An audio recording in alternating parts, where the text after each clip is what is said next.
Ruth, chapter 4. Boaz marries Ruth. Meanwhile, Boaz went up to the town gate and sat there. When the kinsman redeemer he had mentioned came along, Boaz said, "Come over here, my friend, and sit down." So he went over and sat down. Boaz took 10 of the elders of the town and said, "Sit here," and they did so. Then he said to the kinsman redeemer, "Naomi, who has come back from Moab, is selling the piece of land that belonged to our brother Elimelech.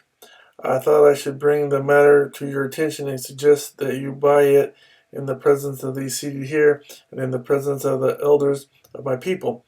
If you will redeem it, do so. But if you will not, tell me so I will know, for no one has the right to do it except you, and I am next in line."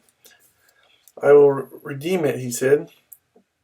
Then Boaz said, "On the day you buy the land from Naomi and from Ruth the Moabitess, you acquire the dead man's widow in order to maintain the name of the dead with his property."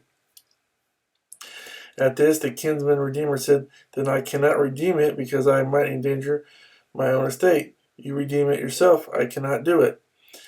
Now, in earlier times in Israel, for the redemption and transfer of property to become final, one party took off his sandal and gave it to the other.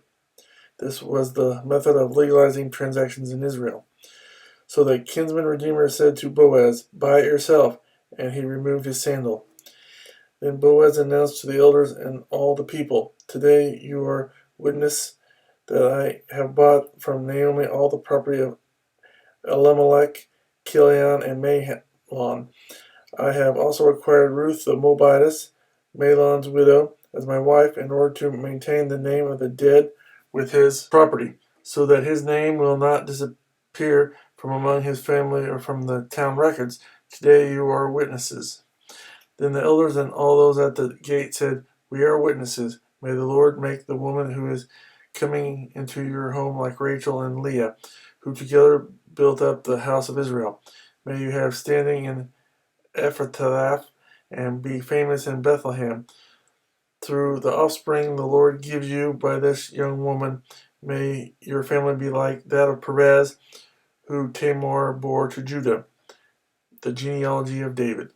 So Boaz took Ruth, and she became his wife. Then he went to her, and the Lord enabled her to conceive, and she gave birth to a son. The woman said to Naomi, "Praise be to the Lord, who this day has not left you without a kinsman redeemer. May he become famous throughout Israel. He will redeem your life and sustain you in your old age. For your daughter-in-law, who loves you and who is better to you than 7 sons, has given him birth." Then Naomi took the child, laid him in her lap, and cared for him. The woman living there said, "Naomi has a son," and they named him Obed. He was the father of Jesse, the father of David. This, then, is the family line of Perez. Perez was the father of Hezron. Hezron, the father of Ram. Ram, the father of Amminadab. Amminadab, the father of Nahshon. Nahshon, the father of Solomon. Solomon, the father of Boaz. Boaz, the father of Obed. Obed, the father of Jesse. And Jesse, the father of David.